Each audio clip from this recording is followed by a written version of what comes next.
Welcome to Off the Court, a show dedicated to making you the best version of yourself as a player and as a person. I'm Coach Jack, owner of Close the Gate Hoops, the #1 basketball training company in the state of Wisconsin. If you're trying to take your life and game to the next level, this is the podcast for you. Let's get it. All right, what's up, everybody? I'm Coach Jack. Okay, I'm the owner of Close the Gate Hoops, which is a basketball training business that some of these kids have gone to.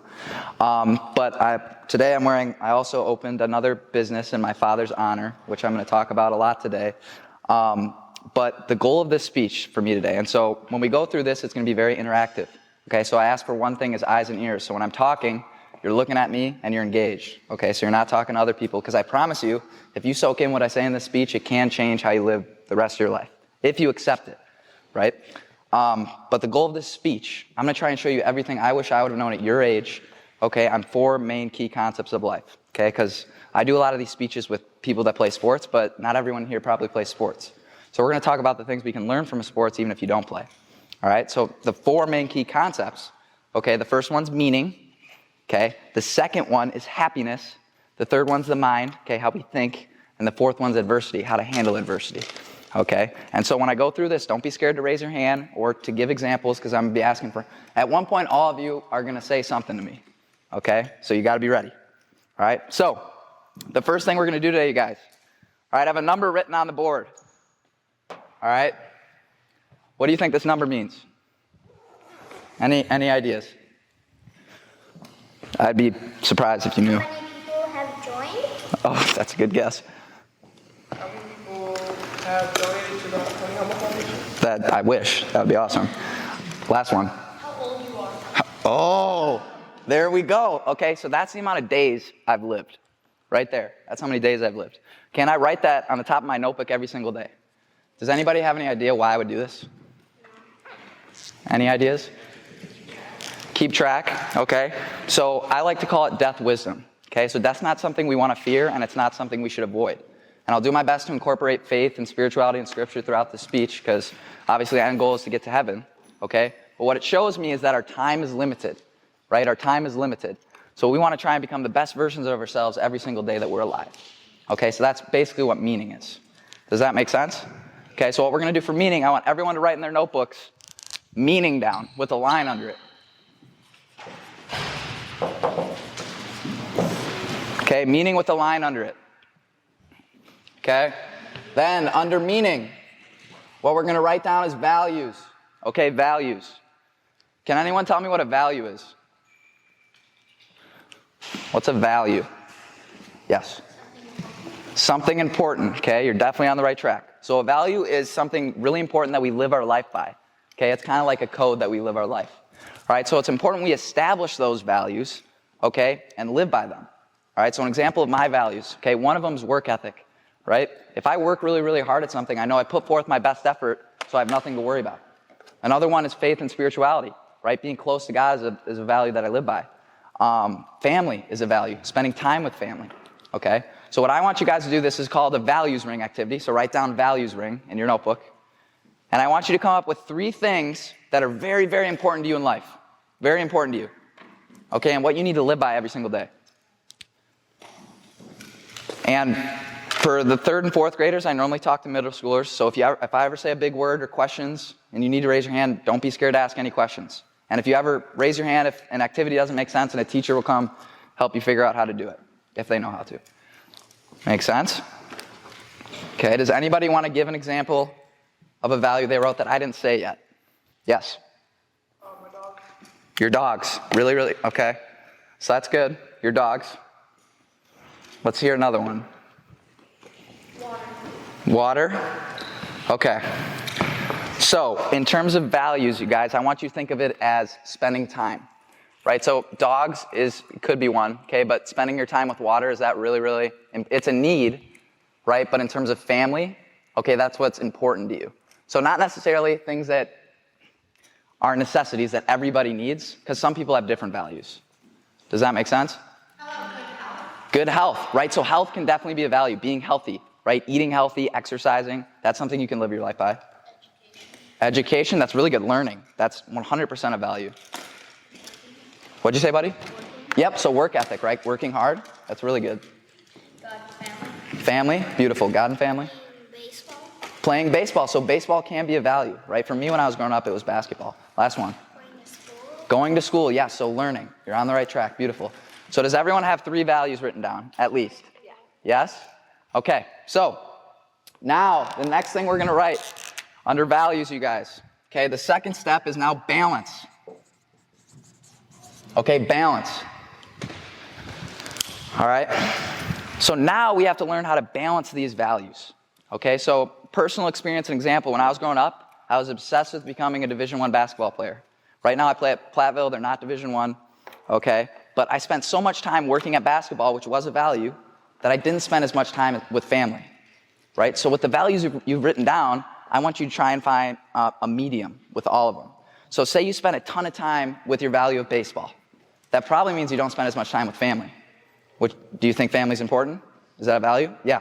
So I want you to write in your notebook a little less of baseball and a little more of family. Does that make sense, you guys? So now you're trying to balance out the values you wrote personally. So whatever the 3 you wrote, okay, and if you think you have great balance, then you can just keep them the same. Does this make sense? Yeah. Are there questions? No? All right. You guys are smart.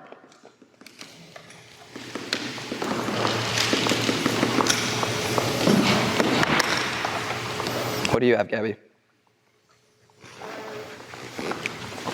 Sports, school. Learning, dogs, and family. Okay, do you think you do a good job of spending time with all of those? Yeah. Yeah. Okay, so that's beautiful. So Gabby thinks you should keep things the same. Does that make sense? So now we're learning to balance these values. Okay? The third thing we're going to write down. All right, the third thing we're going to write down is growth. All right? And I'll talk about this more in a little bit, okay? But growing, the happiest people in the world are always focused on growing themselves, always focused on being better, okay? So today, I'm going to talk about a story in Scripture, okay? So there's an author named Mark Batterson, okay? And he wrote a book, and it's called In a Pit with a Lion on a Snowy Day, all right? And this story is in the Bible, all right? It's not very well known, so you might not know. Does anybody remember Benaiah in the Bible? No? It's okay if you don't. Okay, so basically what happened in this story, you guys, okay, Benaiah was faced with a lion, okay, and Benaiah saw the lion, and if all of you saw a lion, what would you normally do? You would run the other way, right? So this lion represents fear, or our uncomfortable feeling that we feel, right? So instead of Benaiah running away, he ran towards the lion, and not only did he run towards the lion, he jumped in a pit with the lion, and he ended up being the only one that came out. Right? So this is an example, a metaphor for chasing lions in our life, and that's how we grow. What do you think a great example of chasing a lion is for me right now? What am I doing right now? Talking in front of a bunch of people. It may look like I'm not that nervous, but I was pretty nervous before I got here. Okay? So this is an example of me chasing a lion every single day. Okay, so I want everyone to write down in their notebook, chase a lion activity.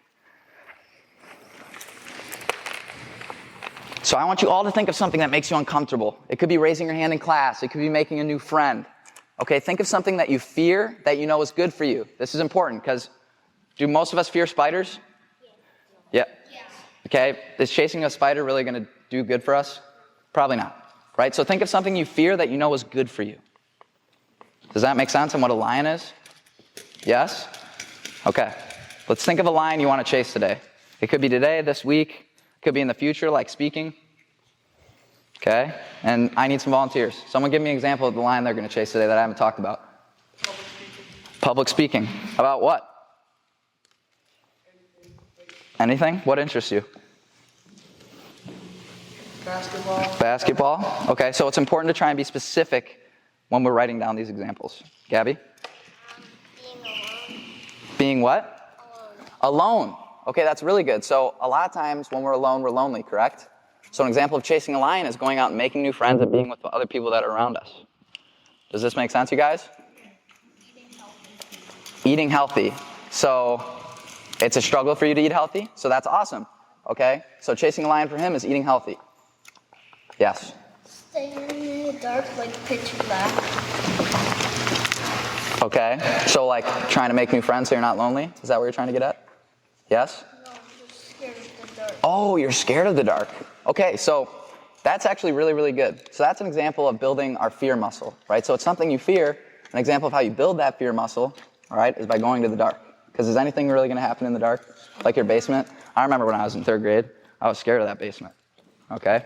So, and this is another good story. So in 6th grade, I went to SJV. I'm an SJV alumni, so I definitely know what it's like to grow up in a Catholic school. Okay? I failed the speech contest on purpose so I wouldn't have to speak in front of people. Isn't that funny? So how do you think I got to this moment? What'd I chase a bunch of?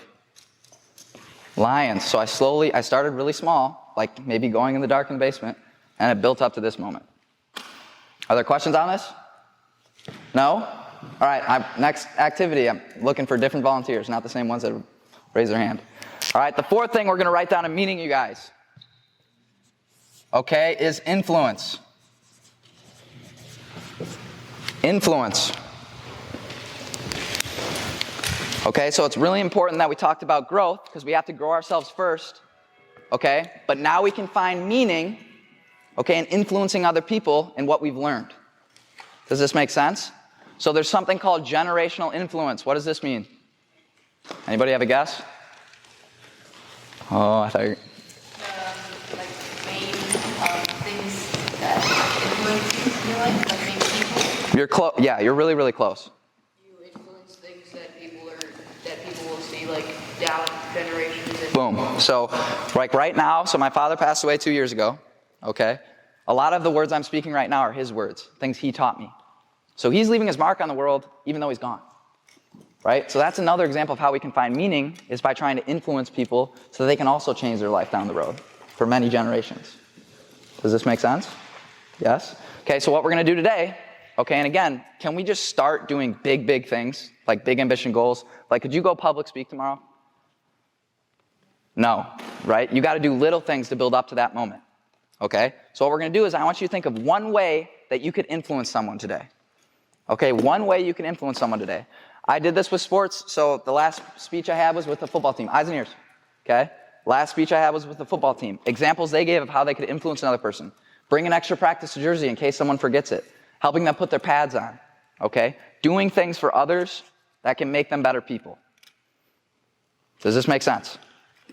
I need a specific example that you can do today. And one of you that hasn't talked yet is going to say something to me. Got it? Yeah? All right, let's see it. Boom. Like, if you want to baseball, sure, bring an extra bat because someone can maybe forget it. Extra bat, that's good. So let's try and think of an example that I didn't say that's not similar. But that's good that you thought of that. Did you raise your hand? Help my teammates if they do something wrong in practice. Okay, help your team. Yeah, so encouragement, being a leader, that's really good. Okay, I need a specific answer that you can do today. Do you have practice today? Beautiful. So what's one thing you could say to do that? Like if they run the play wrong. Beautiful. Okay. Eyes and ears, buddy. Okay, that's awesome. So really try and be specific with these examples. Does everyone have this written down? Yes? Raise your hand if you don't have it written down. You don't have it written down yet, buddy? You're good. So we'll give you like 30 seconds. Try and think of something you could do today. What's for lunch today? Hot dogs? What do you normally get with hot dogs? Just hot dogs?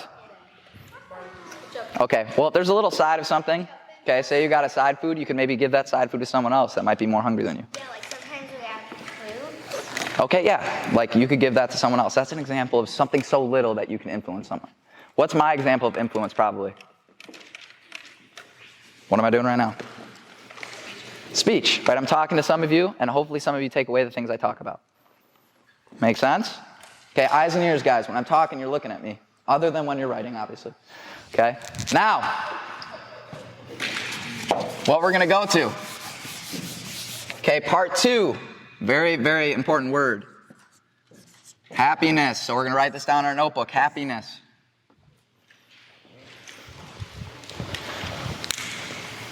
Okay, can anyone tell me what happiness means? It's a hard thing to describe, isn't it? Enjoying what you do. That's a really good description. So enjoying what you do. It's very strong and feeling that makes you feel very good. There you go. Feel good. So I'll put it in quotation marks. Happiness is that long-lasting feel good. Okay, we don't want the short-lasting feel good. Okay, that's the difference between happiness and pleasure. Eating a full box of Oreos is an example of pleasure. right? In the moment, it feels great. In 30 minutes, you'll probably be on the toilet and not feeling too good about yourself, right? Okay, so that's what we're going to work on today is something called that long-lasting feel-good of happiness, okay? What's important to understand, so when I'm talking, I'm not doing an activity right now, so you're looking at me. You're not drawing on, everyone put their stuff down. They're notebooks and pencils, so they're not playing with it. Okay? So there's three things before I start teaching you the steps, okay, to understand about happiness. First, every action we take is looking for happiness. So do you think it's important we learn how to cultivate it and get more of it? Yes. So when we work hard at a sport, we're trying to achieve something because we think it will make us what? Happy. So every action we take, every little action in your life is looking for that happiness, that feel-good, long-lasting feeling. Does this make sense? The second thing, and we're going to write this down so you can't pick up your notebooks now, okay, is, there we go. Okay, happiness before success. Happiness before, underline before success. Okay, and success can mean a lot of things. I'm going to explain that once you guys are done writing this down. Many people have this equation flipped. So eyes and ears once you're done writing. Okay, many people have this equation flipped. So they think, you girls are good, keep writing until you got it. Can everyone see the whiteboard okay? Big enough, letters? Okay. So many people think that success comes first and then happiness follows. Okay, they think once I accomplish this, then I'll be happy. Once I get this new toy, then I'll be happy. Once I do this, then I'll be happy. When in reality, we need to focus on happiness first, and then everything else around us, right, will elevate. Does that make sense, how that works? So we want to focus on happy first, success will follow. Not success first, and then happy will follow. Make sense?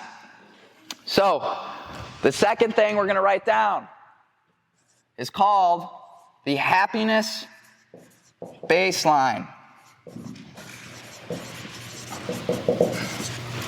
Happiness baseline.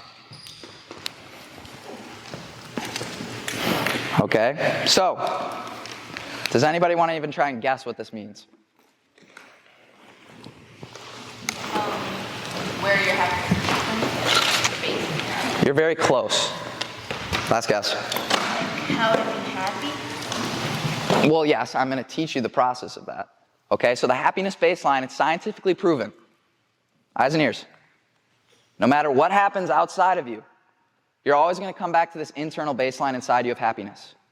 So that means even if you win the lottery, you might be really, really, really happy for 3 to 6 months. But your mind and body get used to its environment. So eventually it's going to come back down to that happiness baseline. So do you think we should focus on things outside of us to make us happy? Or should we raise that happiness baseline? The baseline, right? Because then you can be happy with no matter what happens outside of you, right? Because it's inside of you. That's all you have. Does this make sense on how the visual works? So right over here, and I'll tell you when you're coming up, but this represents the happiness baseline. So an example, if you won the lottery, in 3 months you'll feel like that. 6 months, you're back to this baseline. Okay, so today what we're going to do is I'm going to teach you how to raise that baseline. Are there any questions on this? No. Okay, so the first activity we're going to do with the happiness baseline, okay, is called happiness fade. So what does fade mean? Does anyone know? It goes a what? Away. It goes away over time. Okay? So what I want you to do for this activity, I want you to think of something in your past, all right, that you thought once you got that, you're going to be happy for the rest of your life. And then after a little while, it went away, and you went back to your normal self. That's a perfect example of how we come back to that happiness baseline. For me, okay, when I was growing up, my dad was in a band. So when I was 10 years old, I really, really wanted a guitar. I talked about it for like 3 months. Once I got the guitar, that day I was really happy. I never used it after that day in my life. Right? So that's an example of how it faded after the first day, that happiness feeling. Does that make sense? So I need everyone to think of a specific example in their life to them. Like getting Minecraft plushie that I wanted, and I wanted 2 of them, but then my mom gave me one, and then after one day, I was like not obsessed with that. Okay, so once he got this Minecraft part, I'm not a huge Minecraft guy, so I don't know exactly how it works. But, yes, okay, so he got something in this Minecraft game, okay, and then after you got it, it went away, right? That feeling of happiness? Yes, correct? Beautiful. Okay, another specific example, someone I haven't heard from today. One time I got a new toy, and I was really happy that I was ready to go play with it and stuff. But then the more I had it, the more my happiness went back to the baseline. That is awesome. That's perfect right there. Great demonstration. Anybody else? When I got a new game, just a couple of days later, I didn't use it because the baseline just went back. That's beautiful. Man, you guys are catching on to this quick. Okay, another thing. So once you're done writing stuff down, stop playing with your paper because I can hear some of you playing with your paper. All right, now, there's 7 steps to increasing your happiness baseline. The first one we're going to write, gratefulness.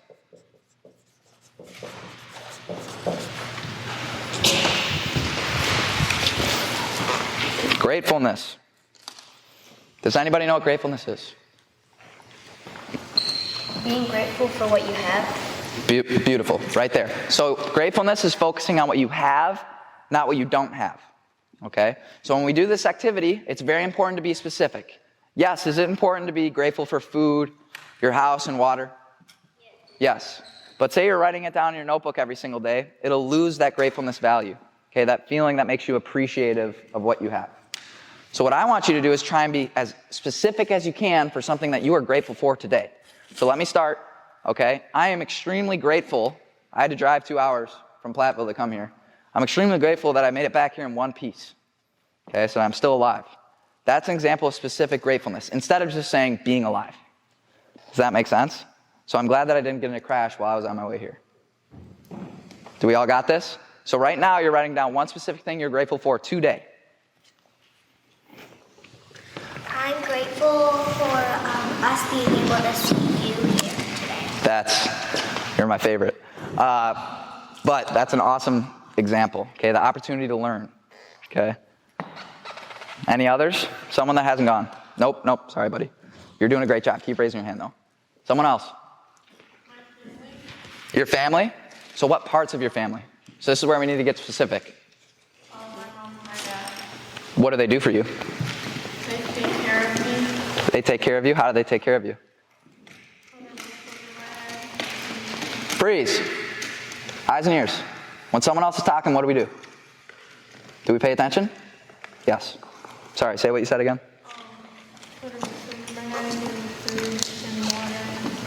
So providing you with things that you need, right? That's awesome. So that's how we can get more specific. So ask yourself questions, what does it actually pertain to me? Does this make sense? Now we're doing 2 activities for this. So actually, what's your name in the back? Danielle? Beautiful. Can you come up for me? So I'm going to ask a volunteer for each one. So what I need you to do, there's a red marker and a blue marker right there. I want you to raise the happiness baseline just a little bit. Does that make sense? Mm-hmm. So you'll erase that red line. So everyone watch. So we're going to slowly raise our happiness baseline as we do these activities to show you how this would work. Okay? So while Danielle does that, I'm going to explain the next activity. So eyes and ears on me. Okay? Complaining. Can anybody tell me what complaining is? Being ungrateful. Being ungrateful, yes. So it's the complete root opposite of gratefulness. It's focusing on the things you don't have. You talk about the things that didn't go your way. It's not the way you want it to be. Secrets at complaining. Nobody cares and it gets nothing accomplished and you just annoy the other person. Okay, thank you. Okay, so do you think it's good when we complain?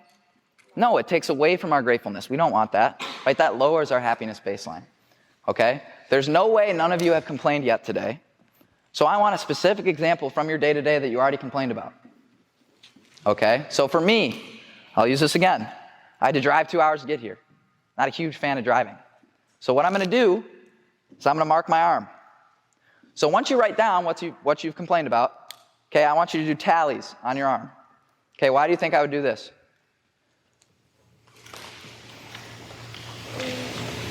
You got it? Is it going to show me how much I complain? To see how many times Beautiful. So it's going to show me how much I complain. So if I go to bed every night and I have a ton of tallies on there, do you think I'm going to subconsciously kind of try and improve upon not complaining? Yeah. Yes. Yes, Gabby? My pencil. Okay, yes. If you got a pencil, don't mark your arm, which most of you do. But say you have a pen one day, try and mark your arm for complaining. Does that make sense? That's okay. I don't want you to mark your arm with a pencil. Okay? So, someone I haven't heard from today. A specific example of complaining that you said today already. Somebody. That I can't have gym today or PE. That's beautiful. Okay? No gym today. Come on. All right? What else?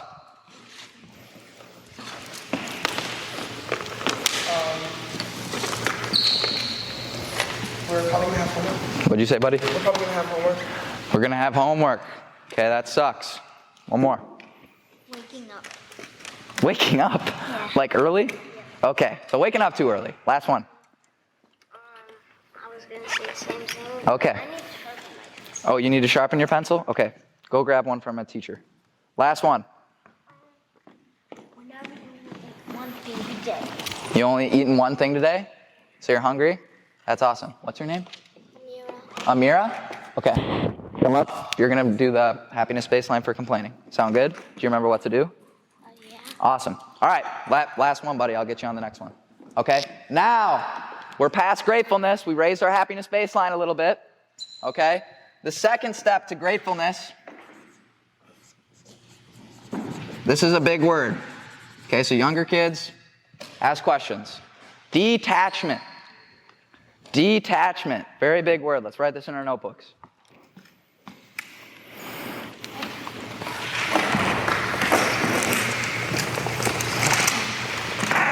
Okay. So, can anybody tell me what attachment is? Being attached to something. Thank you.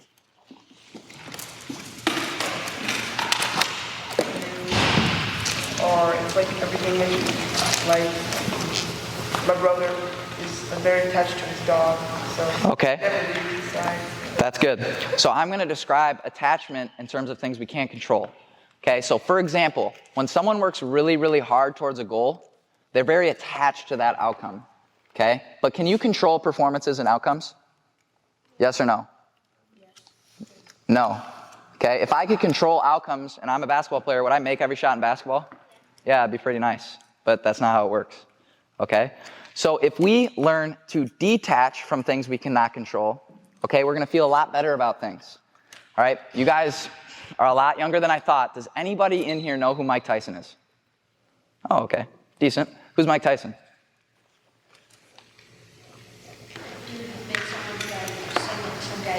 Okay, that is what he's known for.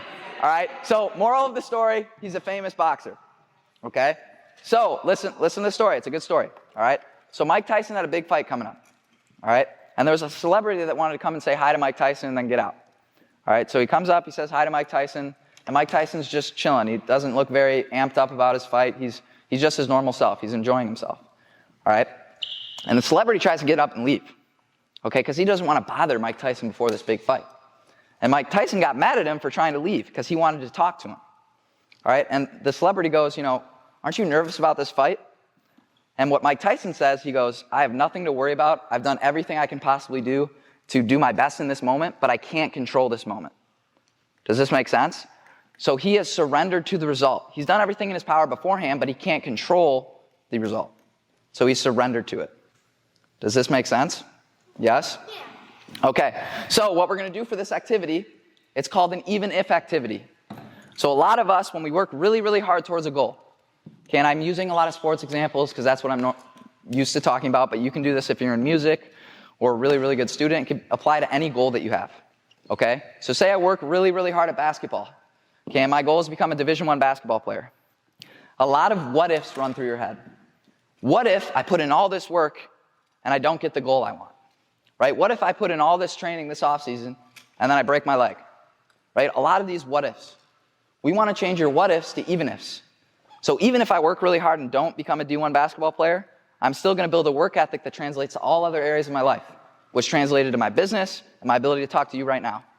Do you see how that works? So even when we don't accomplish something, okay, when we detach from the outcomes, all right, we still have so much to learn from the process of getting there. Hold up before we raise our hand. I love that you're raising your hand, though. Okay? Are we clear on what this means? Yep, there's more directions to go, right? That's awesome. Okay? So everyone right now is writing, even if I don't accomplish my goal, whatever that is specific to you, I'm still going to accomplish this, this, and this. I'm still going to learn this and this and this. Are there questions about this? No?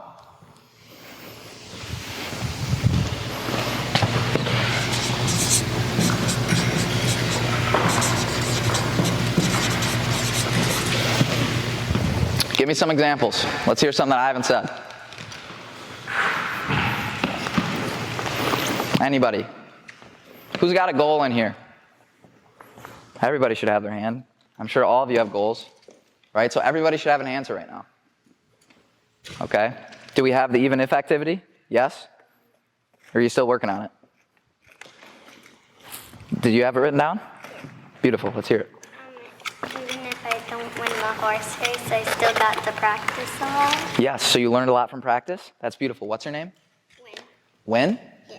Awesome. Okay, Win, you're going to come up and can you do the happiness baseline for me? Beautiful. Okay, let's do one more.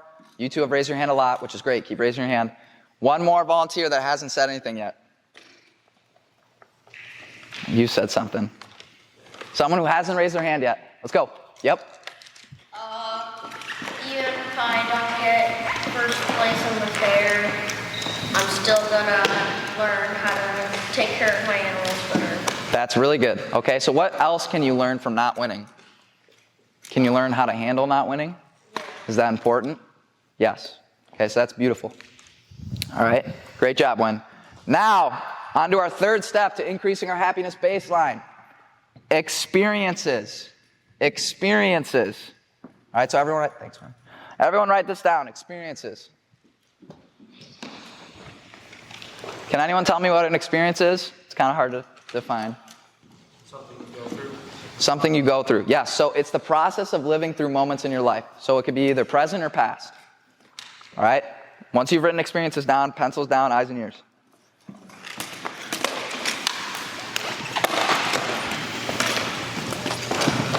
Okay, everybody good? They got that written down?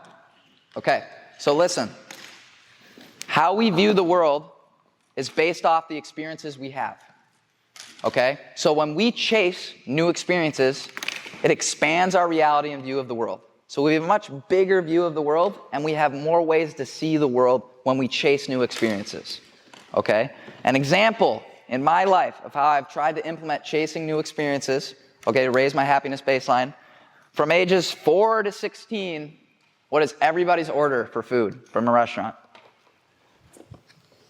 Big Mac with orange. Okay, can you get a Big Mac at every restaurant? No. Okay, Did you forget, buddy? That's okay. Chicken tenders. Boom, chicken tenders. That's all I ordered for like 12 years. All right, which is great. It's an old reliable. No more hand raising. Which is great. It's an old reliable, right? You're always going to get the same experience when you order chicken tenders. But how do you know something else isn't better? You don't. You have a very small reality. Does this make sense? My girlfriend, she actually runs our sports nutrition page for Close the Gate, but she's really big into food. All right? And now my favorite food's sushi. So I went from ordering chicken tenders 3 years ago to now my favorite food's sushi. Right? So that's an example of expanded reality. But how we start with small, chasing new experiences with small things like food, it translates to big things like travel. Right? Because when we travel, we see things and become more appreciative of what we have. When we travel and we see someone on the side of the road who's starving and doesn't have any food, when you go home and sit at the dinner table, are you going to appreciate that food a little more? Yes. So that's the idea of expanding your reality. So for this activity, what you're going to do is, it's called the Try Something New activity. Try something new activity. So we're going to write that down in our notebooks. And I want everyone to think of something that they always do the same of. It could be within food. It could be always sitting by the same friends at lunch. Okay, it could be anything you do the same of each day. And I want you to try and chase a new experience, okay, by doing something different than what you do every day. Are there questions about this? No? Beautiful. Okay, this is going to take like 30 seconds to a minute, so think hard. It's okay if it takes time to think about these things. I'm not going to rush you.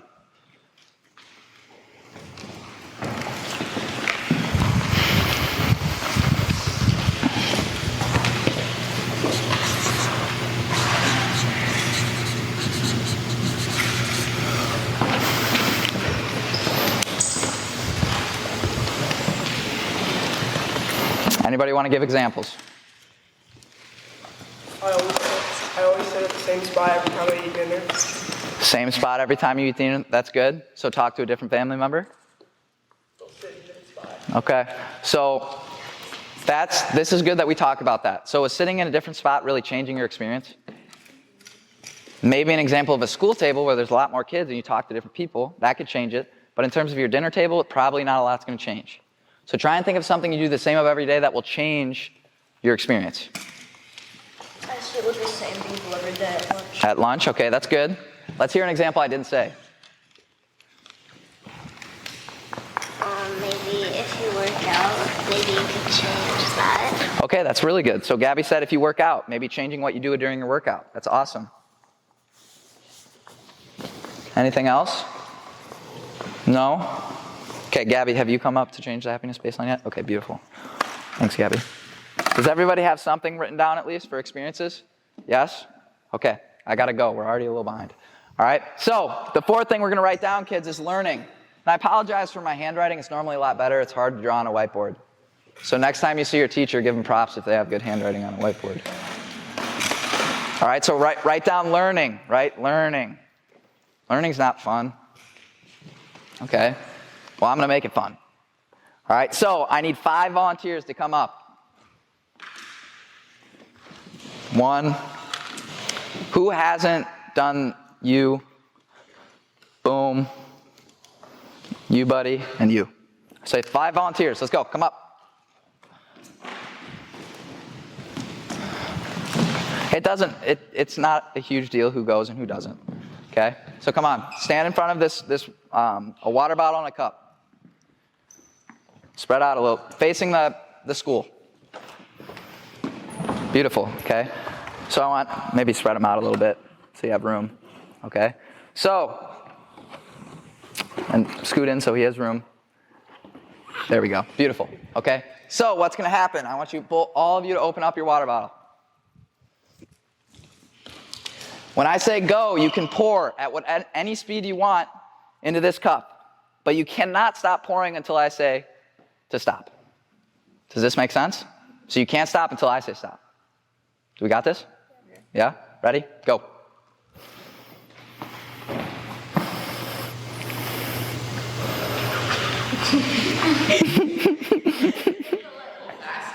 A little faster. Pour a little faster.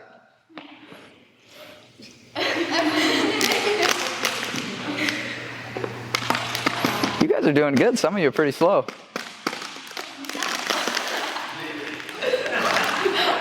Stop. Okay, so that was fun. Put the water bottles down. Does anybody have a guess on why I would do this? Thank you so much, Gatekeepers, for listening to this new episode of Off the Court. If you're listening to this on Apple Podcasts, please leave us a review. If we've helped you out in any way, this will do so much for CTG to continue to change more lives. Remember, our mission is to influence as many lives as possible. Another pro to leaving reviews on Apple Music is that you can also be submitted for free shoe giveaways, along with getting shout outs on our podcast page or social media following that has over 15,000 listeners and over 150,000 followers. So take advantage of leaving a review that takes you less than 30 seconds. If you're a coach, parent, or athlete wanting to learn more about how to build basketball training workouts, look no further. Once you go to our website at ctghoops.com, just wait that 7 seconds for that ebook to pop up, and then all you're gonna have to do is type in your email and you'll get a completely free ebook of 20 pages on how to build your own basketball training workouts. Make sure you follow us on all our social media pages at CTG Hoops. Don't forget, we're also famous for selling the basketball training notebook on our website, specifically designed to give basketball players a blueprint on how to improve themselves. Make sure you check out all other CTG branches, including CTG Mindset, which is sports psychology driven, CTG Growth, which is more towards life coaching, so it reaches people other than just athletes, and CTG Nutrition, which focuses on sports nutrition, how to fuel our body to give the best results. So we have CTG Hoops, Mindset, Growth, and Nutrition. Make sure you go check out all the websites, social media platforms, and podcasts that these branches offer if you're looking to become the best version of yourself. All of these links are in the description below. Never hesitate to reach out to me, Coach Jack. I'm always going to be here for any type of questions that you guys may have. Thank you.